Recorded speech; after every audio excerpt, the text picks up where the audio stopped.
자, 오늘 말씀의 제목을 함께 읽어보죠. 시작. 하나님을 영화롭게 하는 자. 다시요. 하나님을 영화롭게 하는 자. 한 번만 더 읽죠. 하나님을 영화롭게 하는 자. 아멘. 네. 뭐가 문제일까요? 예. 요즘 뭐가 있어요? 파리 올림픽이 있죠? 파리 올림픽이 있어요. 예. 파리 올림픽 기괴하기 시작해가지고 보세요. 말도 많고 탈도 많은 파리 올림픽이었네요. 예. 어쨌든 간에 우리나라 열심히 뛰고 있고요. 꽤나 이렇게 금메달을 딴 것 같아요. 그 중에 임시연이라는 이 자매가 3관왕이 됐어요. 3관왕. 양궁 3관왕. 굉장히 굉장하지 않아요? 굉장해요. 네. 세계에서 양궁 3관왕이 됐어요. 예, 안 놀라는 것 같아요. 네, 자신에게도 영광일까요? 영광이죠. 영광입니다. 그 일을 감독한 사람에게도 영광일까요? 영광이죠. 체육회에도 영광일까요? 영광일 것이고요. 예, 우리나라와 백성들에게도 영광일까요? 영광일 것입니다. 예. 만약에 이 임시연이 하나님을 섬기는 딸이었으면은 누구에게 영광일까요? 하나님께 영광일 겁니다. 보통 영광이 아닐 것입니다. 임시연은 신앙인인가요? 아닌가요? 아무도 안 알아봤어요? 한번 누가 급히 한번 알아보세요. 저도 좀 알아보려고 했다 깜빡 잊어버렸는데. 예. 우리 교회는 참 예배드리다가 별걸 다 해요. 네.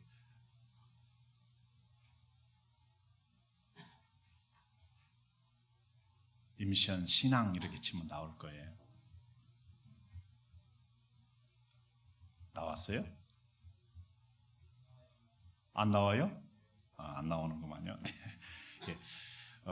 만약에 하나님을 예수님을 안 믿는 사람이면은 아마 하나님께 영광은 안 됐을 것 같아요. 그죠? 예. 자신에게 영광, 자기 가족에게 영광, 그리고 체육회의 영광, 예. 감독에게 영광, 나라의 영광까지는 줬어도 하나님께는 영광이 안 됐을 것 같아요. 신앙이었으면 하나님께 영광이 됐으리라 믿습니다. 예. 안 나와요 끝까지? 안 나오면 없는 겁니다. 네. 네. 할렐루야. 여러분, 영광되게 산다라는 것은 참 쉽지는 않습니다. 그러나 영광되게 사는 것은 참 가장 보람 있는 것 같습니다. 여러분, 영광되게 사는 사람은 그 삶을 보면은 어용부용해서 영광되게 사는 사람 봤나요? 못 봤나요? 못 봤죠. 예. 어떻게 해요? 치열하게 살죠.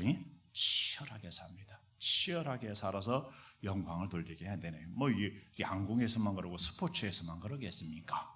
모든 분야에서 마찬가지일 것이고, 예, 모든 삶의 자리에서 마찬가지라 생각이 됩니다. 예, 우리가 살아가면서 이런 세상 사람들은 세상의 이런 영광을 바라보잖아요. 예, 그런데 우리는 하나님의 영광을 바라보면서 살아가시는 사람들이 되시기 바랍니다.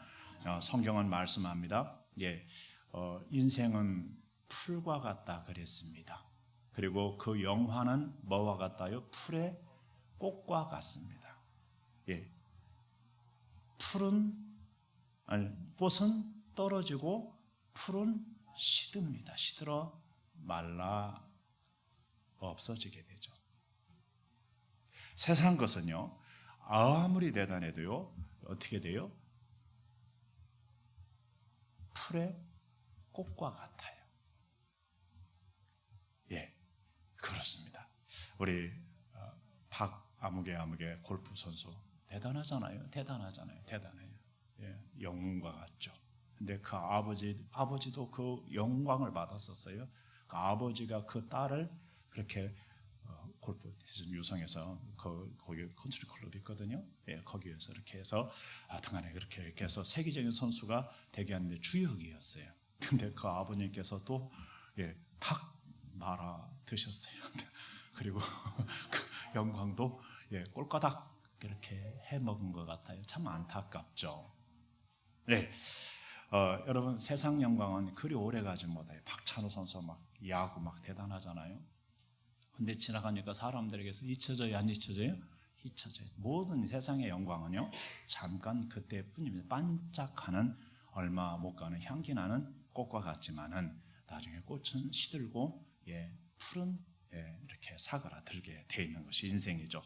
여러분 이 땅에서 하나님께 영광을 돌리며 살아가는 그것이 영원히 남는 것인 줄로 믿으시기 바랍니다.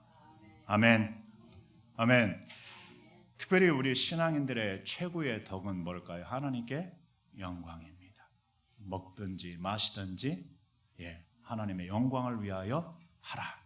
근데 보통은 뭐를 위해서 해요? 자기의 만족을 위해서 먹고 마시고 그렇게 살죠. 여러분 자기 영광을 위해서 막 살죠. 여러분 그러지 마시고 하나님의 영광을 위하여 먹든지 마시든지 무엇을 하든지 하나님의 영광을 위해 행하시기 바랍니다. 오늘 말씀은요 나와 제사로 언약한 자들이라는 말씀이 있습니다. 몇 절에 나오나요? 5절에 나오죠. 5절에 한번 읽어보실까요? 시작. 하나님이 자기 백성들을 판결하시려고 위 하늘과 아래 땅에 선포하여 이르시되 나의 성도들을 내 앞에 모으라. 그들은 제사로 나와 언약한 자들이니라 하시도다. 아멘. 사실은 이 본문이 수요 예배, 지난주 수요 예배 본문이었습니다. 그래 다 하려고 하니까 시간이 너무 많이 갈 것 같아서 6절까지 설교를 하고 나머지는 언제 할지 기약이 없어서 제가 급한 마음에 수요 예배에 다시 올렸던 것을 올리고 이어서 설교하려고 이렇게 달에 섰습니다. 여러분 하나님께서 자기의 백성을 뭐 하려고요? 판결하시려고 위 하늘과 아래 땅에 선포하셨답니다. 뭐라고 선포하셨대요? 나의 성도들을 내 앞에 모으라. 그들은 제사로 나와 언약한 자들이니라 그랬습니다. 하나님께서 하나님의 백성을 판결하시려고 하늘과 땅에 선포하여 나의 성도들을 내 앞에 모으라. 그들은 제사로 나와 언약한 이들이니라 이렇게 말씀을 하셨다라는 것입니다. 특별히 하나님께서는 하나님의 성도들을 하나님 앞에 모으시는 이유를 판결하시려고 모으는데 뭐에 대해서 판결하려고 모으신다고 그러는 거예요? 하나님께 드리는 제사에 대해서. 제사로 하나님과 언약한 자들인데 그 제사를 어떻게 드리고 있는가에 대해서 잘 드리고 있는가 잘 드리지 않는가에 대해서 판결하시려고 하나님께서 그 나의 성도들을 내 앞에 모으라 이렇게 말씀을 하시는 것입니다. 우리 하나님은 여러분 심판장이신 줄로 믿으시기 바랍니다. 심판하는데 세상 사람들 안 믿는 사람들 막 이런 사람들만 심판하는 것이 아닙니다. 하나님의 백성들도 판결하시고 심판하십니다.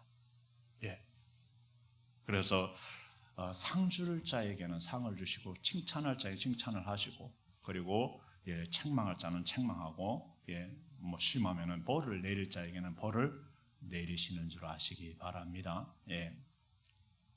하나님이 심판장으로서 보좌 앞에는 잘 앉지 않으시죠.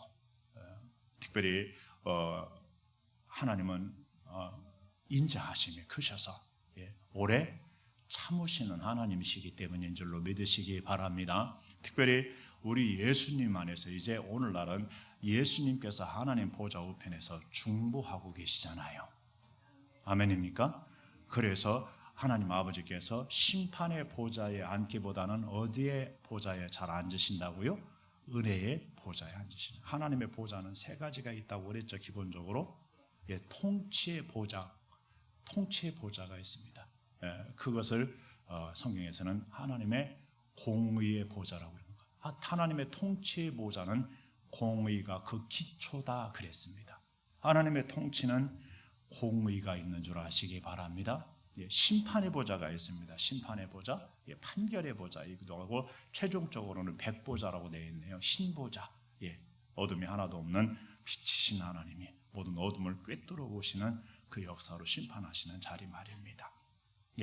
근데 심판이라기보다는 오늘 본문은 판결 내지는 이렇게 말합니다. 아마도 최종적인 심판을 하기보다는 뭔가 의도가 있으셔서 중간에 재판을 열듯이 판결하시려고 이렇게 내 백성을 다, 내 성도를 다 내 앞에 모으라 이렇게 말씀하시는 것 같습니다.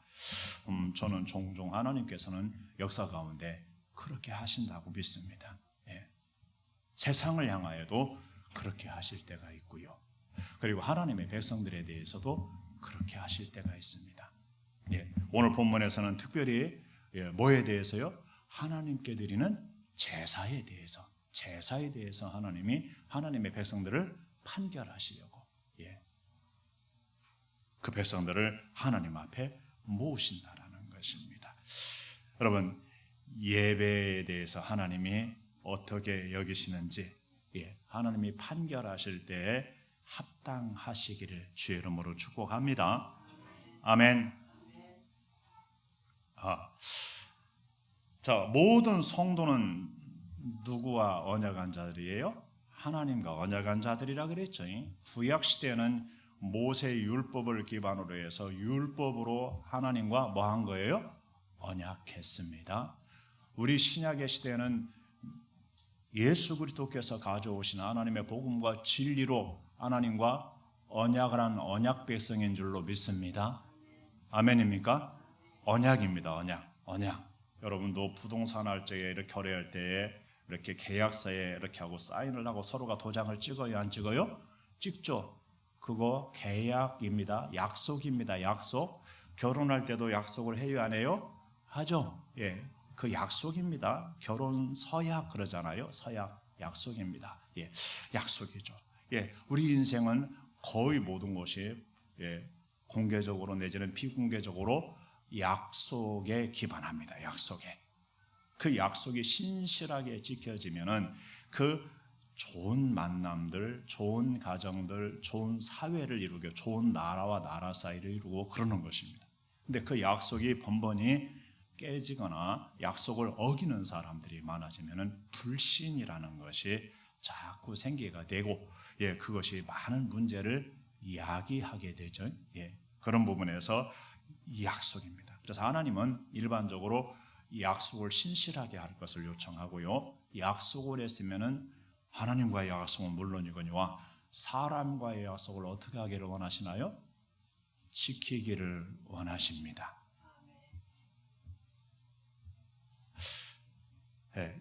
약속을 잘 지키시기를 주의 이름으로 축복합니다. 약속을 함부로 하지는 마셔야 됩니다. 대신 약속을 하셨으면 잘 지키시기 바랍니다. 하나님께서 특별히 중시하시는 약속들은 끝까지 지킬 수 있기를 주의 이름으로 축복합니다. 아멘. 아멘. 걸려서 소리가 작아요? 걸리더라도 회개하는 마음으로 아멘 합시다. 아멘. 아멘. 참 거짓말을 잘하는 시대 같아요. 오늘 아침에 여기 차가 안 돼. 주차장 입구를 막았대요. 빼달라고 했더니 전화를 안 받았는데 나중에 빼줬어요. 그리고 나서는 메시지가 왔대요. 잠깐 어디 들러가지고서 이렇게 했다고 뺐다고 왔대요. 내가 봤거든요. 어제 저녁 때부터 거기에 돼 있었어요. 오늘 새벽에도 돼 있었어요. 그런데 잠깐 들렀다가 거기다 됐다고 그렇게 하고서 물론 그것은 악의는 없는 것 같지만 자기 자존심을 내세우려고 한 것 같아요. 저는 그렇게 생각해요. 좀 부족하더라도 우리가 좀 서로가 주 안에서 말입니다. 주 안에서 하나님 앞에 신실했으면 좋겠고요. 서로의 삶에서도 완전하지는 못하지만 최선을 다해서 신실하게 살았으면 좋겠습니다. 아멘. 아멘. 우리는 예배로 모든 성도는 뭐라고요? 하나님께 특별히 그 언약 가운데 무슨 언약이 있다고요? 예배의 언약이 있습니다. 뭐가 있다고요? 예배의 언약이 있습니다. 예배의 언약. 예수님을 믿는 사람들은 자동적으로 예수님을 통해서 주신 그 언약에 아멘한 사람들이고요. 동시에 그 가운데는 예배의 언약이 있는 줄 아시기 바랍니다. 읽어보십니다. 하나님은 영이시니 예배하는 자가 영과 진리로 예배할지니라. 여러분, 모든 인류는 사실은 하나님께 예배해야 됩니다. 자주 말씀했습니다. 인류라는 그런 어원이 안드로포스라고 그랬습니다. 안드로포스. 그 안드로포스라는 단어는 우위를 바라보는 자, 이런 의미를 가지고 있습니다. 오늘날 사람들은 거기다가 어디만 바라봐요? 땅만 바라보잖아요. 우위를 바라봐야 돼. 우위를.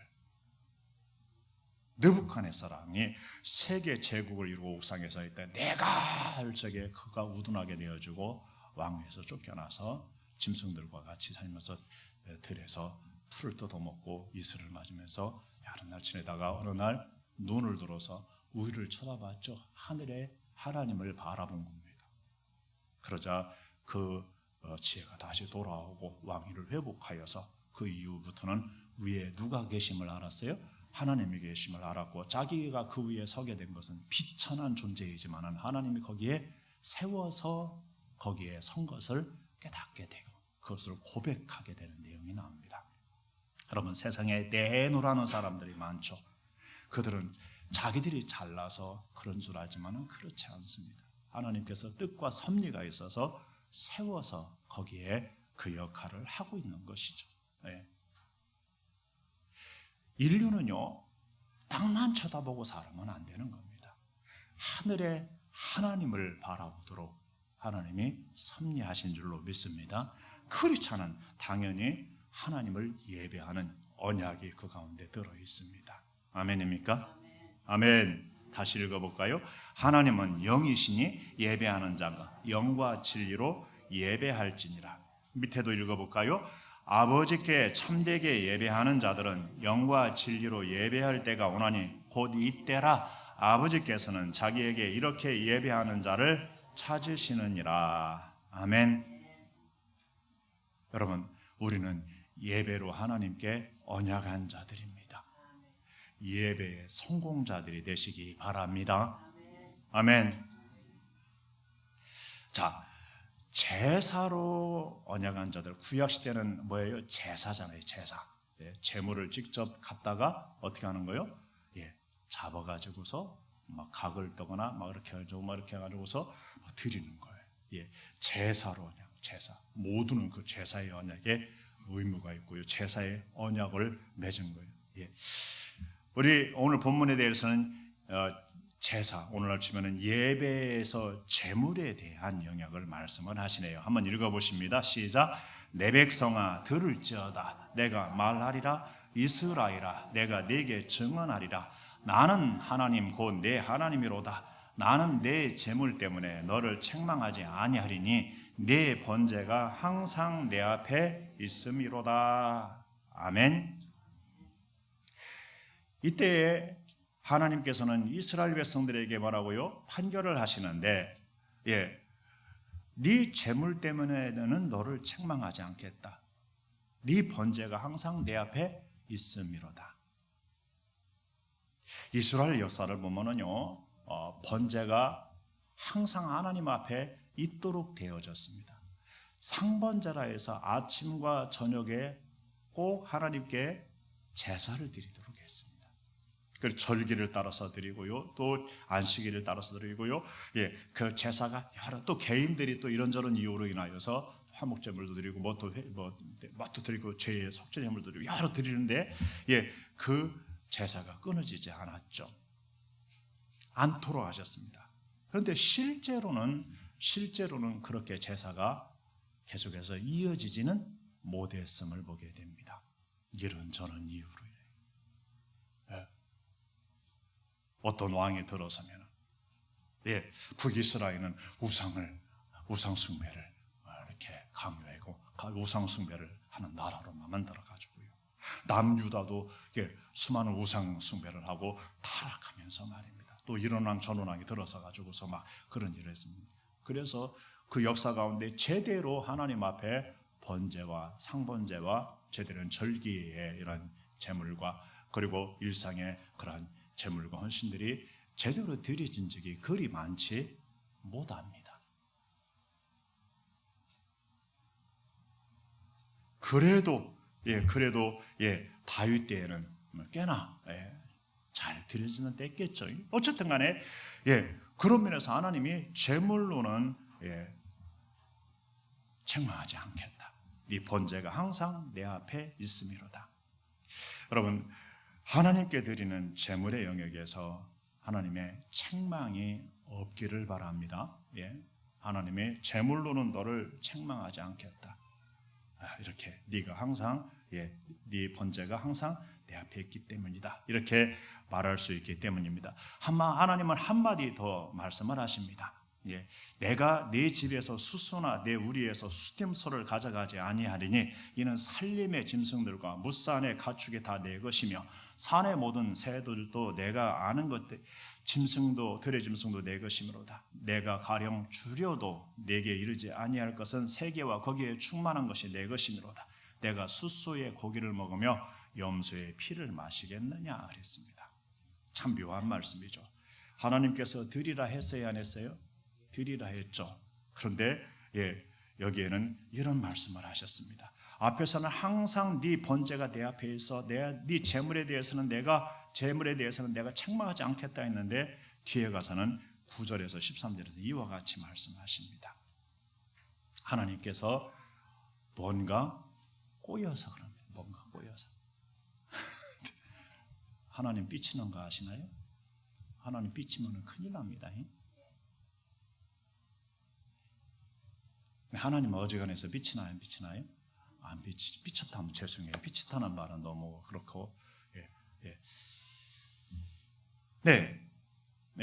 하나님이 뭔가 꼬여서 이렇게 말씀하시는 겁니다.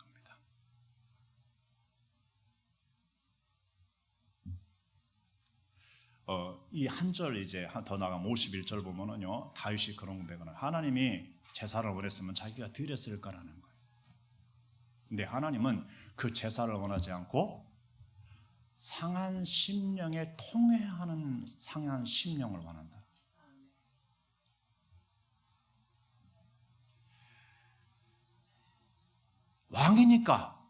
왕이니까 제물은 얼마든지 드릴 수 있습니다. 근데 그 제물을 왕이니까 하나님께 막 드린다고 하나님이 그 제물을 덥석덥석 받으시는 하나님이 아니시고, 하나님이 그보다 더 중요한 뭔가를 하나님 앞에 해결해야 하는 다윗의 모습이 있죠. 그래서 다윗은 그것을 해결하고서 하나님 앞에 제물을 드리겠다 이렇게 고백을 합니다. 여러분, 많은 사람들은 제물을 드리는 곳이면 예배를 다 잘 드린 곳으로 생각하는, 구약시대로 보면 제사를 잘 드리면은 예배를 성공한 것으로 생각하는 사람들이 있습니다. 좋은 제물로 드리면은 예배를 성공하는 사람으로 여기는 사람들이 있습니다. 물론 하나님이 그걸 받으시죠. 그러나 동시에 다른 것이 아주 더 중요한 것이 있습니다. 뭐보다요? 제물보다 더 중요한 것. 좀 더 제물에 대해서 한번 살펴볼까요? 제물을 하나님이 받으시게 드리는지 말라기서 한번 읽어볼까요? 시작. 만군의 여호와가 이르노라 너희가 눈먼 희생으로 드리는 것이 어찌 악하지 아니하며 저는 것 병든 것으로 드리는 것이 어찌 악하지 아니하냐.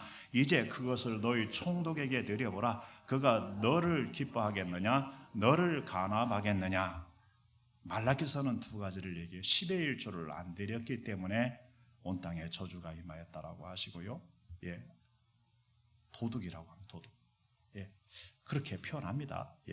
그리고 10의 1조에 대해서 언급하고요. 동시에 드리긴 드리는데 뭘 드린다요? 눈먼 것을 드리고 병든 것을 드리고 그죠? 저는 것을 드리고 성한 것을 안 드리는 거예요. 하나님은 그것을 네 총독한테 갖다 세상에 총독한테 그거 갖다 줘봐라 그랬습니다. 그러면 총독이 그걸 바꿨습니까? 안 바꿨습니까? 예? 안 받죠. 안 받죠.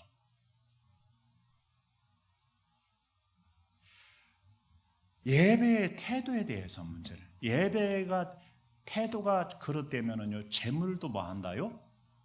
그릇돼요.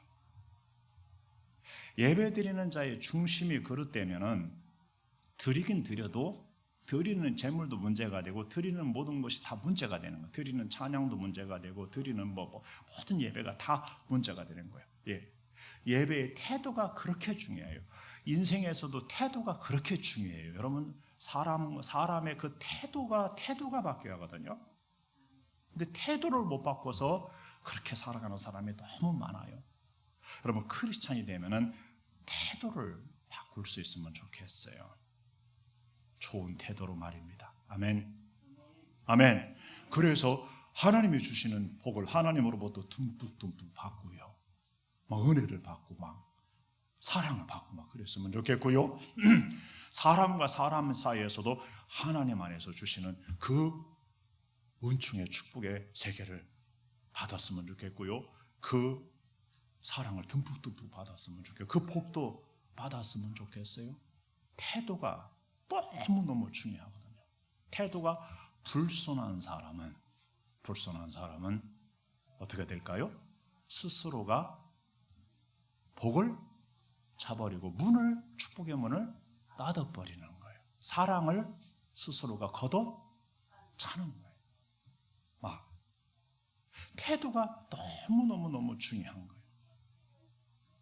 말라기서 1장 13절에 만군의 여호와 이르노 너희가 또 말하기를 이 일이 얼마나 범패스러운고 하며 콧웃음하고 토색한 물건과 저는 병든 것을 가져왔느니라. 이 같은 헌물을 가져오니 내가 그것을 내 손에서 받겠느냐 이렇게 말씀을 하시는 겁니다.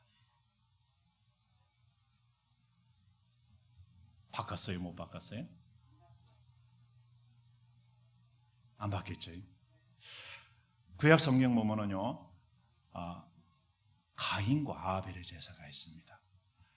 가인도 자기가 농사진 걸로 하나님께 예배했습니다. 아벨은 자기 양측이기 때문에 자기의 양들 중에서 이렇게 해서 하나님께 예배했습니다.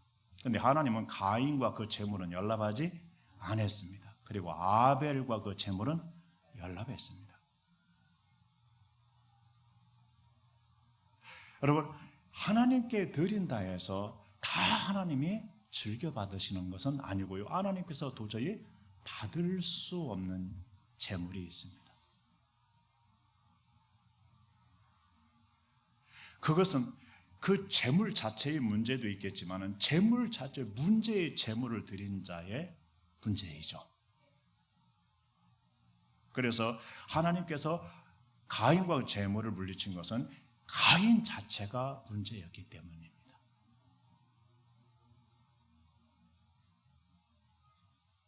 가인을 악함을 하나님이 지적하는 대목이 나옵니다.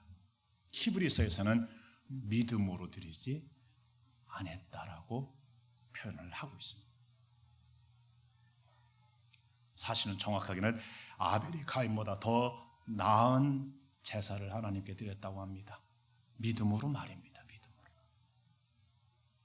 그러니까 쉽게 얘기하면 가인은 자기 중심으로 드린 겁니다. 자기 중심으로. 제물도 자기 중심으로. 그런데 아벨은 누구 중심으로요? 하나님 중심으로. 하나님 중심으로. 하나님 뭐 드려야지? 양들 중에서 뭐 드려야지? 저것은 병들은 것 같은데, 저것은 새끼도 못 낳는 것 같은데, 저건 오래됐으니까 저거 갖다가 드리자. 이거는 뭘까요? 뭔 중심일까요? 자기 중심, 재물 중심인 사람. 그런데 아벨은 어떻게 했을까요? 하나님 무슨 재물? 최고 좋은 걸로 갖다 드려야겠다. 최고 흠없는 걸로 드려야겠다. 그렇게 그 재물을 고를 때도 다르게 골랐을 겁니다. 드릴 때도 어떻게 드렸을까요? 드릴 때도 가인은 자기 기분대로 드렸겠죠. 아벨은 누구가 받으시게 드렸을까요? 하나님이 즐겨 받으시게 되었을 겁니다. 중심이 그렇다 이 말입니다. 데리고 나서 둘은 완전히 달라져. 아벨은 하나님이 그 제물과 아벨을 막 기쁨이 은혜가 충만하겠죠. 그리고 아벨은 뭐였을까요? 가인은 안색이 변했대요. 자기와 자기 제물은 연락하지 않은 거예요. 특별히 자기 건 안 받고 아벨 것을 받은 것 때문에 안색이 변해가지고 하나님의 안색이 변하면 어찌미냐? 악을 행하였으면 어찌 그러냐? 선을 행하였으면 어찌 그렇습니까? 죄가 네 문밖에 엎드려 있다. 죄를 다스리라 그랬습니다. 다스리지 못하고 죄를 끌어들여서 아벨을 돌로 쳐주겠네요. 예배의 실패자는요, 예배 드리고 나면은 안색이 안 좋습니다. 예배의 성공자는 예배 드리고 나면은 뭐가요? 얼굴이 환합니다. 그러면 그 태도에 있는 겁니다. 태도는 왜 그러냐? 태도는 사람의 됨됨이고 동시에 태도는 믿음으로 드렸느냐, 믿음이 아닌 것으로 드렸느냐의 문제입니다. 하나님 중심으로 드렸느냐, 자기 중심으로 드렸느냐, 하나님 중심으로 드렸느냐, 재물 중심으로 드렸느냐 이 문제입니다. 살아계신 하나님 앞에 하나님이 받으시기에 하나님이 받으신다라는, 예수님이 받으신다라는 그 중심을 가지고 드린 자와 자기를 위해서 자기 중심으로 드린 자, 돈 중심으로 드린 자와는 다른 것입니다. 좀 더 볼까요? 예배자의 뭐가 틀린 거예요? 뭐가 잘못된 거예요? 삶이 잘못된 거예요. 오늘 본문에서도 하나님께서 소집하여서 판결하는 이유는 뭐라고요? 삶의 문제, 삶의 문제. 함께 읽어보십니다. 악인에게는 하나님이 이르시되 네가 어찌하여 내 율례를 전하며 내 언약을 내 입에 두느냐? 네가 교훈을 미워하고 내 말을 내 뒤로 던지며 도둑을 본즉 그와 연합하고 간음하는 자들과 동료가 되며 내 입을 악에게 내어주고 내 혀로 거짓을 꾸미며 앉아서 내 형제를 공박하며 내 어머니의 아들을 비방하는도다.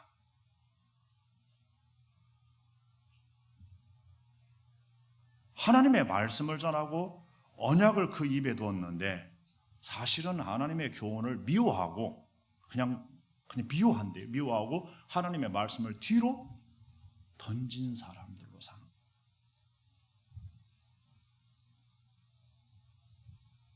껐떡하면 하나님, 껐떡하면 하나님의 말씀 그러는데, 막 그거 가지고 막 다른 사람 막 전하기도 하고 막 판단하기도 하고 막 그러는데 실상을 내용을 보면은 하나님의 말씀을 미워한다는 거예요. 하나님의 교훈을 미워하고 하나님의 말씀을 뒤로 던져버리고 사는 사람들 말입니다.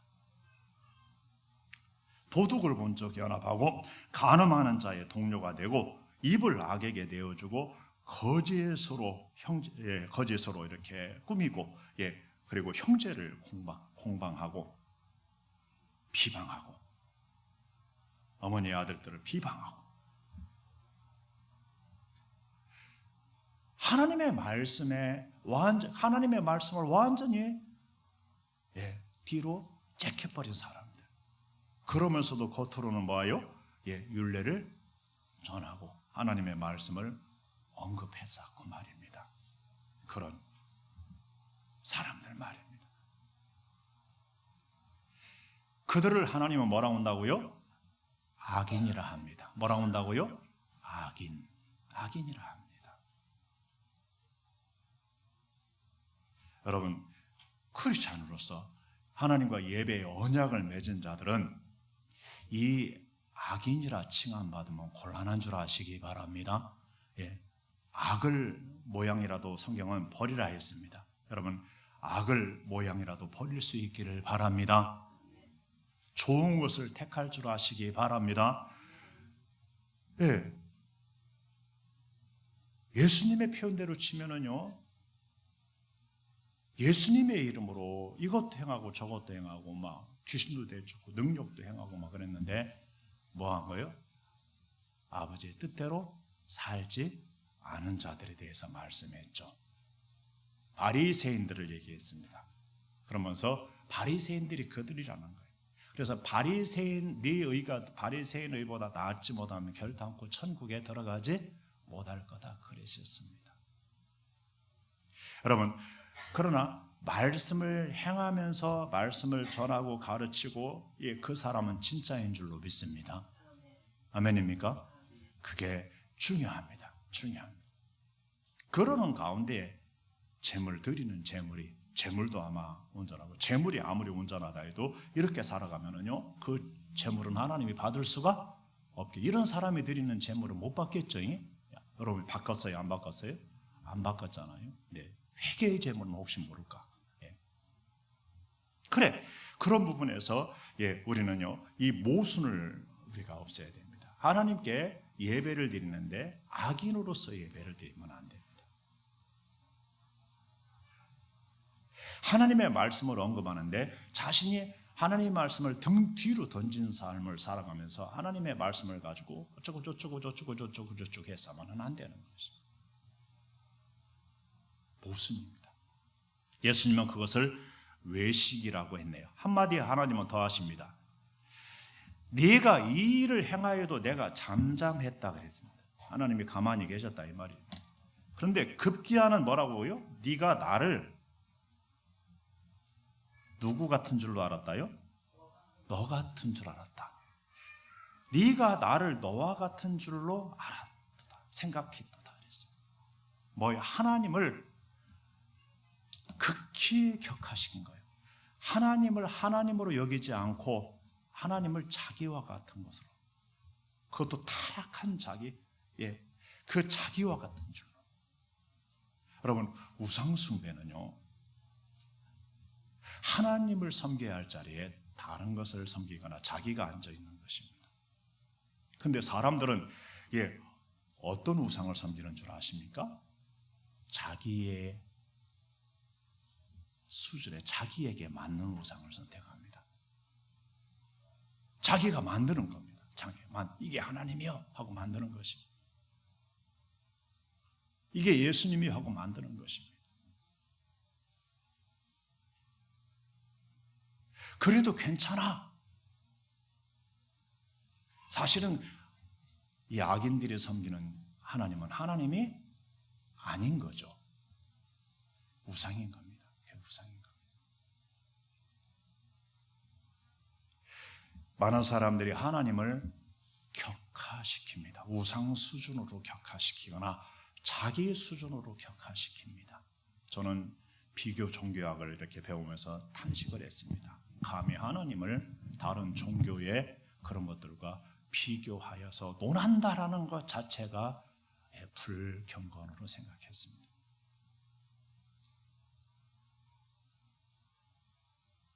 근데 오늘날은 무당의 귀신이나 하나님이나 비슷하게 같은 수준으로 하고, 저기 있는 그들 저런 것들 그런 거 같게 이렇게 얘기를 자꾸 하잖아요. 하나님을 하나님이라 안 그러고 신이라 이렇게 자꾸 붙이는 거, 그거 굉장히 불순한 의미가 있습니다. 뉴에이지적이고요. 그리고 배교의 세계에 접어든 시대가 만들어낸 번역본이라고 볼 수도 있습니다. 그렇게 언론에서 다 말을 이렇게 합니다. 거의 다. 그래요, 안 그래요? 그렇죠. 한문으로 치면 정확하게는 귀신 신자입니다. 물론 이렇게 번역이 그렇게 될 수밖에 없는 상황에 있었기 때문에 그렇다 치지만, 우리나라 말에 하나님이 있잖아요. 하나님이. 아멘입니까? 그 하나님을 제거하고 신이라고 자꾸 그러는 거예요. 이 시대에 하나님을 격하시키는 것을 우상 수준으로, 귀신 수준으로, 자기 수준으로 격하시키는 것을, 여러분, 그게 뭐라고요? 악인들이 하는 거예요. 악인들보다도 더 악한 거예요. 하나님이 잠잠하니까, 하나님이 안 보이니까 별짓을 다 하는 거예요. 하나님의 성도들, 하나님의 백성이라 하면서 별짓을 다 하고, 나중에는 급기야 하나님을 자기와 같은 줄도 하고. 동성연애자들이요, 이번에 파리올림픽에서도요, 다빈치의, 미켈란젤로의 최후의 만찬에 그 자리를 동성연애자들로 다 패러디했잖아요. 그랬어요, 안 그랬어요? 그걸 공식적으로 공개적인 세계적인 행사에서 그것을 올려가지고, 동성연애자들은요, 예수님이 동성연애자라고 말합니다. 참 기가 막혀서. 누구 수준으로 자꾸 격하시는 거예요? 자기 수준, 자기 눈으로 보는 거예요. 어떤 사람이 그렇대요. 돼지 눈에는 뭐만 보인다요? 예?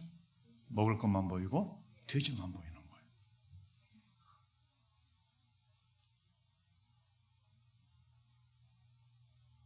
이 시대가 그런 시대예요. 하나님을 자기 수준으로 다 격하, 사람 수준으로도 격하다 못해 사람도 그래도 괜찮은 사람 수준으로 격하시켰으면 조금 말하는데, 예, 사람도 자기와 같은 타락한 자기와 같은 악한 자기와 같은, 예, 그 더러운 자기와 같은 수준으로 하나님을 격하시키는 시대.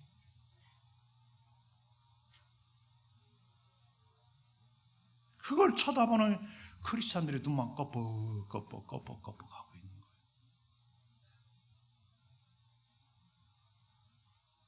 그리고 거기에 동의합시다.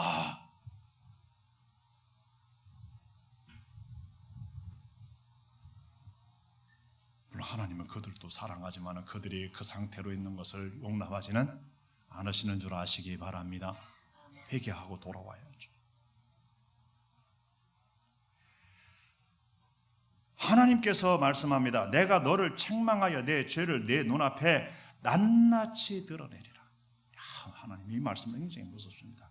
제 친구가 회개할 때 하나님이 보여준 환상 스크린처럼 보여준, 태어나면서부터 보여준 죄 저지른 것을 회개한 이야기를 가끔가다 해줬습니다.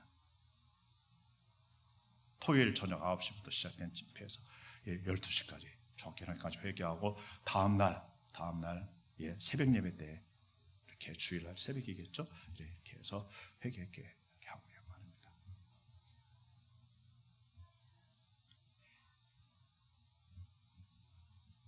주일날인가요? 예.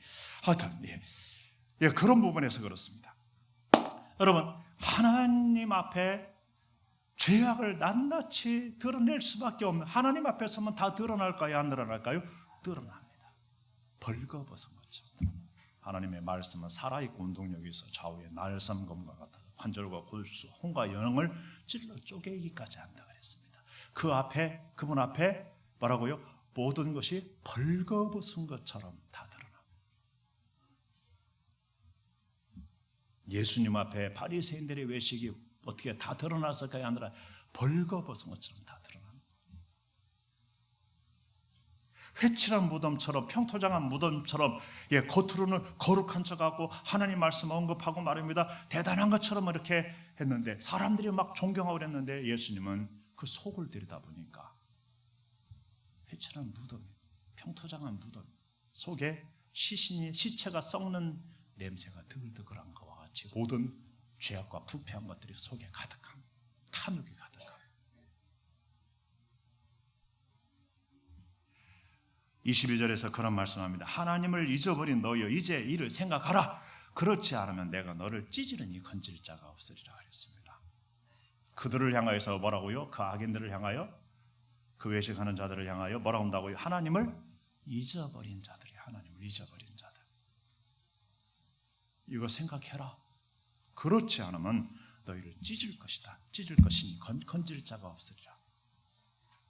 하나님을 자기와 같은 수준으로 격하시키는 사람, 우상 수준으로 격하시키면서 그렇게 사는 사람들. 여러분, 하나님이 찢을 수 있음을 말씀하십니다.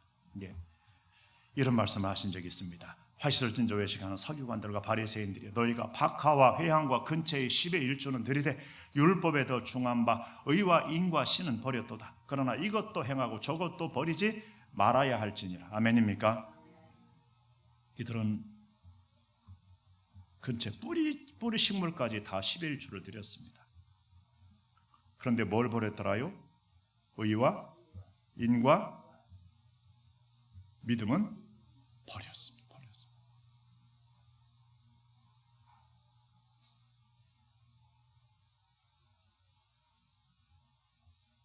저는 그렇게 생각합니다.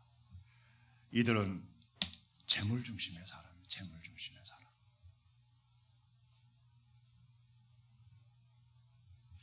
하나님의 사람은요, 의와 인과 신을 더 중요시 여길 줄로 믿습니다.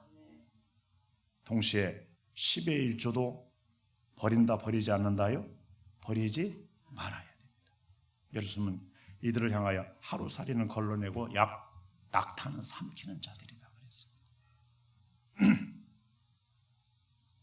여러분, 어떤 사람은 10의 1조를 안 드려도 돼 이런 사람들이 있습니다. 그런 설교를 하는 사람이 있습니다. 여러분, 이상한 설교만 듣고 이상한 행동만 하지 마시고 정상적인 설교를 들으십시오. 나도 언젠가는 10의 1조 하리라. 그게 정상인 줄로 믿습니다. 예수님은 이것도 행하고 저것도 버리지 말아야 할지. 지난번에 저 부모사님이 있던 교회에서 얘기했잖아요. 의사 아들이 교회는 안 다니는데 어머니가 권사님인데 의사로 10의 1조나 교회에 들여왔는데 그 해부터는 10의 1조를 성경에서 신약 성경에서 드리라는 대목이 없으면 안 드리겠다고 어머니한테 선포해가지고 그 어머니가 목사님한테 물어봐가지고 내한테 전화가 왔어요. 그래서 이 말씀을 전해줬어요. 10의 1조는 의와 인과 신에 비하면 하루살이에 불과하고, 그렇죠. 의와 인과 신은 낙타 정도로 굉장히 큰 것과 같죠. 바리새인들은 그런데 하루살이는 이거 먹으면 안 돼 하고 낙타는 통째로 삼키는 자들과 같다는. 그러면 10의 1조는 하루살이니까 안 해도 돼? 아니, 그것 또한 여러분, 그것 또한 뭐라고요? 그 또한 재물 중심의 신앙. 지금 이 바리새인들은 재물 중심의 신앙이 있는데, 예, 그들 또한 재물 중심의 신앙입니다. 어떻게 하든지 뭐라고요? 재물을, 예, 이 사람들은 어떻게 하든지 재물을 통해서 재물 복을 받으려고 하는 사람들이고, 이 사람 또 안 내는 사람들은 어쩌든지 재물을 안 내려고 하는 사람. 이 말씀을 알려줬습니다. 이것도 행하고 뭐라고요? 저것도 버리지 말아야 할지니라. 하나님은 재물을 왜 드리라고 했을까요? 피를 마시려고요? 하나님은 굶주려서요? 아니에요. 사람이 하나님을 인정하고 하나님 앞에 경배하고 하나님을 그분으로 인정하고 섬기게 하고 예배하고 그 은총과 복을 이어받게 하려고 그런 줄로 믿습니다. 아멘. 예, 그거 용도는요 이런저런 용도에 썼습니다. 하나님께 드리면 하나님이 제사장들에게도 레위인들에게도 그들에게는 업이 주어지지 않았습니다. 하나님을 섬기며 성전 일을 하면서 거기에 하나님이 주시는 것으로 이렇게 살도록 하셨었습니다. 땅을 주지 않았었습니다. 그런 의미에서 그랬습니다. 그리고 고아와 과부와 가난한 자들을 위해서 함께 나눠서 사용하도록 했던 것이고요. 예, 그런 부분에서 그렇습니다. 자, 재물 얘기는 나중에 하고요.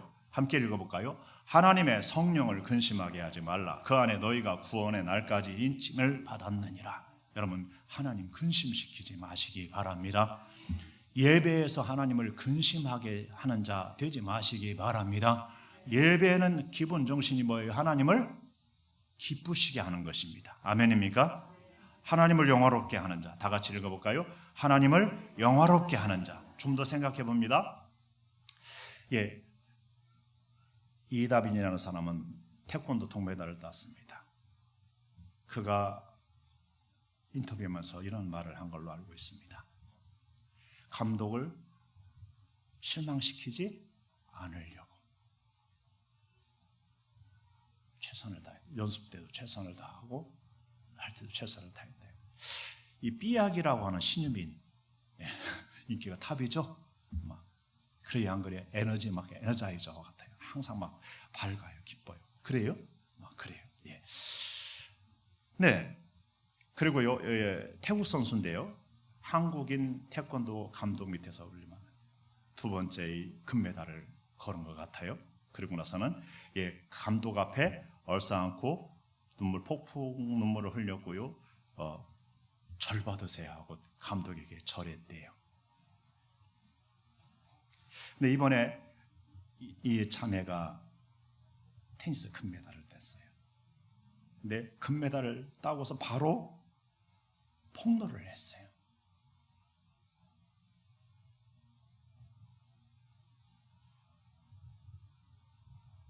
자기에 대해서 잘못 대해준 거에 대해서 잘못 대한 것들에 대해서 그 사람들 내지는 그 단체를 폭로를 해서 시끌시끌해요. 지금도. 급기야는 중국에서 뭐라고 그래요? 자기 나라로 귀화해라. 뭐 이렇게까지 얘기하고 있대요. 우리나라에서는 참 그런 것 같아요. 좀 더 우리 한번 보고 생각해 봅니다. 여러분, 이들은요 자기들이 동메달이든 금메달이든 빛나는 거예요, 안 빛나는 거예요? 자기들 빛나죠. 자기 감독들도 빛나게 했나요? 빛나게. 체육회도 빛나게 했을까요? 자기 나라 영광도 빛나게 했을까요? 빛나게.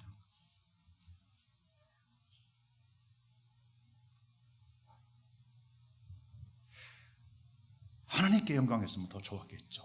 네. 근데 이분은 이 자매는 그 금메달의 색깔을 어떻게 만드는 거예요? 완전히 색바래게 만든 것 같아요. 바로. 그리고 자기를 이렇게 지도해 주는 이런 사람들을 떡으로 만들고 범죄인 집단처럼 만드는 것 같아요. 그들의 입장을 보면 최선을 다해서 섬겨줬다고 그러는데 이는 그렇게 받지 못한 것 같아요. 그리고 전 국민 앞에서 국민에게도 그의 메달 색깔은 회색이 돼버린 것 같아요.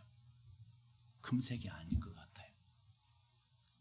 그가 메달을 땄는데 그를 통해서 국민이 즐거워하고 영광을 받지를 못하는 거예요. 여러분, 자기가 수고하고 함께 모두가 수고해서 만들어낸 그러한 메달인데 그것을 그렇게 함으로 인하여서 그 자신도 그렇게 됐고 그 메달도 그렇게 됐고 모든 영광이 다 뭐가 돼요? 흑색으로 변해버렸죠. 그래요, 안 그래요? 한번 생각해 볼 일입니다. 옛날에 영국에 여행하고 어떤 사람이 돌아와서는 뭐라 했다고요? 그 숙소에 창이 안 열어지더라. 계속해서 여기서 영국 얘기하다가 맨날 숙소에 창이 안 열려. 맨날 숙소에. 그 사람은 영국 가가지고서 수많은 것들을 보고 수많은 것 듣고 이렇게 온 것이 아니라 한 가지만 가져온 거예요. 영국에는 숙소에 창이 열어지지 않더라. 뭔 얘기를 하려고 그래요?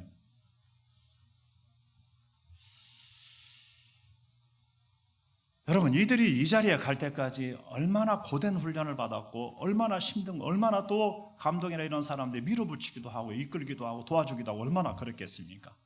그래요, 안 그래요? 그래서 그 금메달을 땄단 말이죠. 근데 금메달을 땄는데 그들이 수고하고 그들이 사랑해주고 그들이 함께해준 이런 것이 보이는 사람들이 있고 그들은 감사하고 감격하고 절하기도 하고. 근데 그들이 잘못해준 것이 보이는 사람, 잘못해준 것이 보여서 바로 폭로를 해가지고서 바로 흑색으로 만들어버리는 사람도 있다는 것입니다.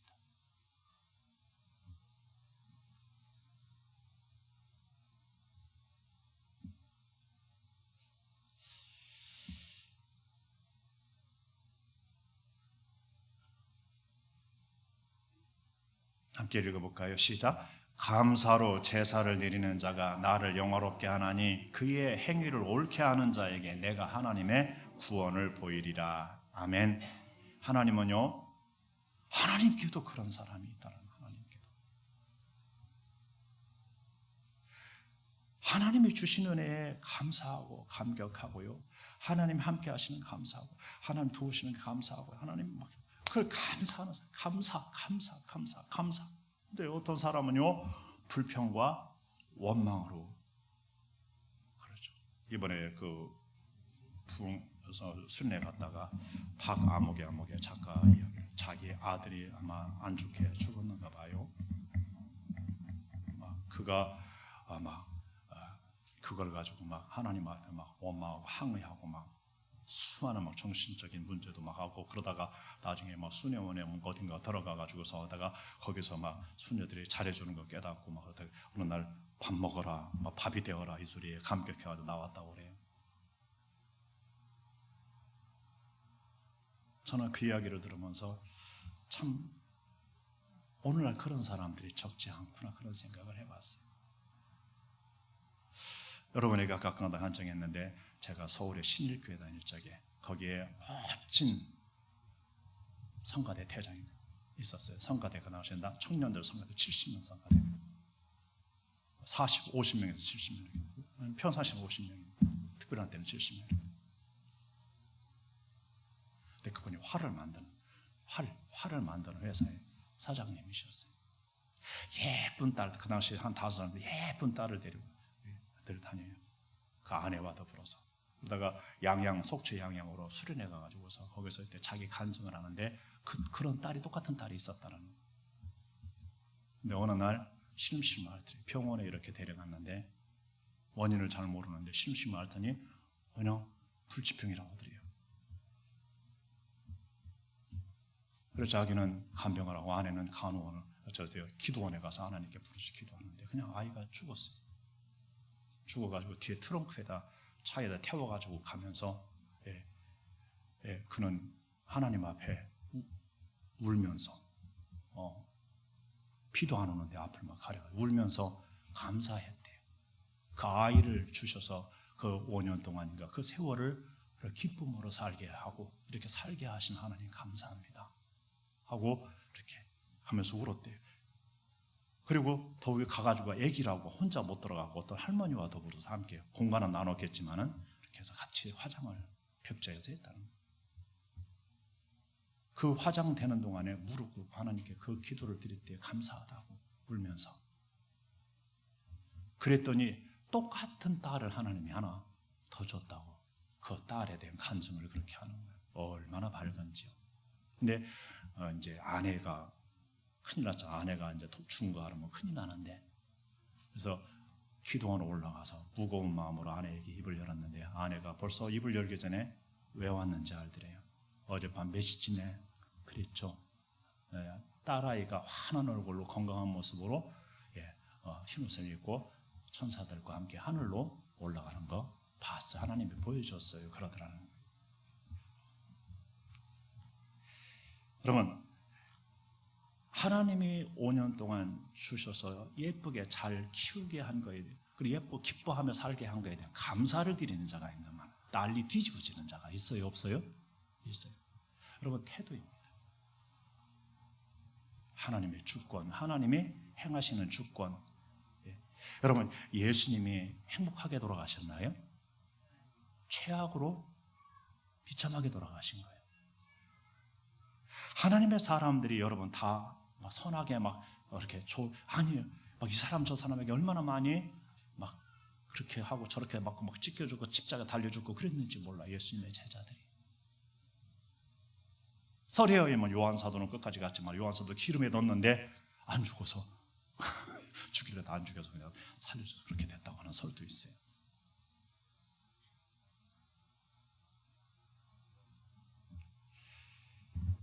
여러분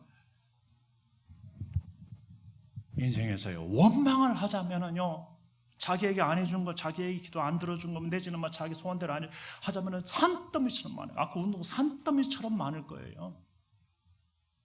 그러나 합력하여 선을 이루시는 하나님을 믿기에 하나님의 선하심을 믿기에 하나님의 정의로우심을 믿기에 하나님이 데려가시는 거 그거 나쁜 거 아니에요. 여러분 죽음이 나쁜 건가요? 아니에요. 죽음은 하나님의 섭리 중에 있어요. 아멘입니까? 어떻게 죽느냐는 여러 가지 방법이 있겠지만은요. 여러분 절대로 자살은 하면 안 된다고 그랬죠. 절대로 자살하면은요 천국 근처를 못 간다는 것을 아셔야 돼요.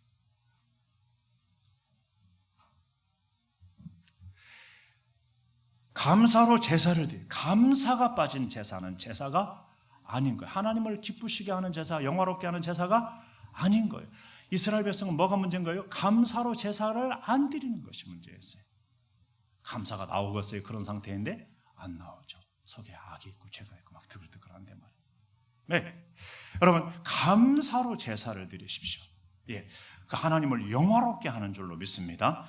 아멘. 우리 아까 운동선수 봤잖아요. 고마워하고 감사하면 다 영화롭게 돼. 자기도 자기의 메달도 자기의 감독도 자기의 체육회도 자기의 백성들도 하나님 믿으면 하나님도 막 따자마자 막 그러면 아무도 영광을 받을 수가 있어요? 없어요?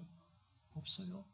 다 흑역사를 나쁜 놈을 만들고 나쁜 사람을 만드는 거예요. 다 죄인들을 만들어 버리는 거예요. 부모들을 그렇게 만드는 자식들이 들어 있어요. 스승들을 그렇게 만드는 자식들이 있어요. 교회 다니면서 리더나 목회자나 심한경우는 예수님을 그렇게 만들어 버리는 사람들이 있어요. 여러분, 우리는 살아가면서 감사하며 사시기 바랍니다. 아멘.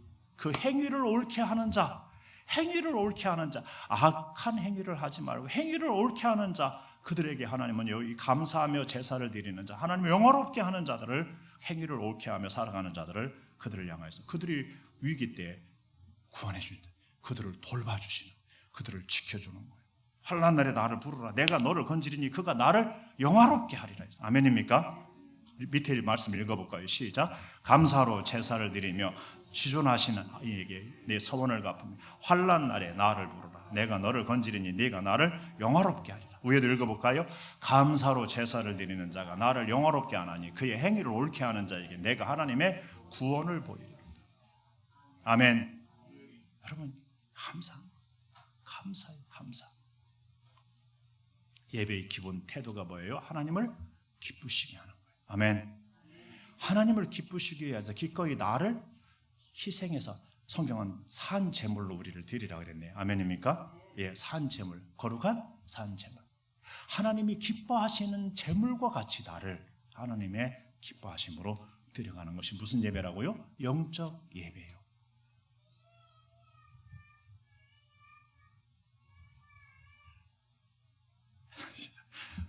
빨리 끝낼게. 다 같이 읽어보죠. 범사에 감사하라, 이것이 그리스도 예수 안에서 너희를 향하신 하나님의 뜻이니라. 그 앞에 사실은 더 있어요. 뭐라고요?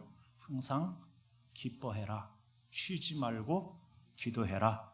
범사에 감사. 환난 때문에 난리 피지 말라는 거예요. 환난 때문에 원망하고 막 불평하고 말입니다. 막 뒤집어지고 자처지고 하지 말라는 거예요. 그때 나를 불러, 내가 너를 건질게. 그러면 네가 나를 영화롭게 할 거예요. 감사로 제사를 드리며, 그리고 행위를 옳게 하고, 그러면 내가 그렇게 할게. 그럼 네가 또 나를 영화롭게 할 거야. 아멘입니까? 여러분, 항상 기뻐하십시오. 쉬지 말고 기도하십시오. 범사에 감사하시기 바랍니다. 이게 누구의 뜻이에요? 너희를 향하신 하나님의 뜻이에요. 어쩌면 부모의 뜻이기도 하고요, 스승의 뜻이기도 할 거예요. 교회에서 리더들의 뜻이기도 하고 목회자의 뜻이기도 할 거예요. 무엇보다도 우리 주님의 뜻이고 하나님 아버지의 뜻이 그러하리라 믿습니다. 아멘입니까? 여러분, 인생은 뭘 보느냐예요. 뭘 때문에 막 불평하고 원망하고 몇 번 때문에 맨날 막 뒤지고 자처지고 그러느냐. 그 하자면은 막 1000가지도 찾을 수 있고 1000번도 찾을 수 있어. 막 되뇌이고서 막 키울 수도 있어요. 막 이 사람 저 사람에게 막 말해가지고 난리를 필 수도 있어요. 흑역사를 만드는. 그러나 감사하는 자는요, 이래서 감사하고 저래서 감사하고 저래서 감사하고 저래서 감사하고 저래서 감사하는 거예요. 영광을 만들어갈 줄로 믿습니다. 하나님께 영원한 영광이 올려지기를, 주의 이름이 영광 받으시기를 주의 이름으로 축복하고, 또 주의 이름으로 소망하며 우리 모두가 그런 영광을 돌리고 영광에 하나님이 주시는 영광을 받으시기를 주의 이름으로 축복합니다. 다 같이 말씀을 붙들고 함께 더불어 기도를 드리도록 하죠. 기도 드리십니다. 좋으신 아버지 하나님, 사랑하는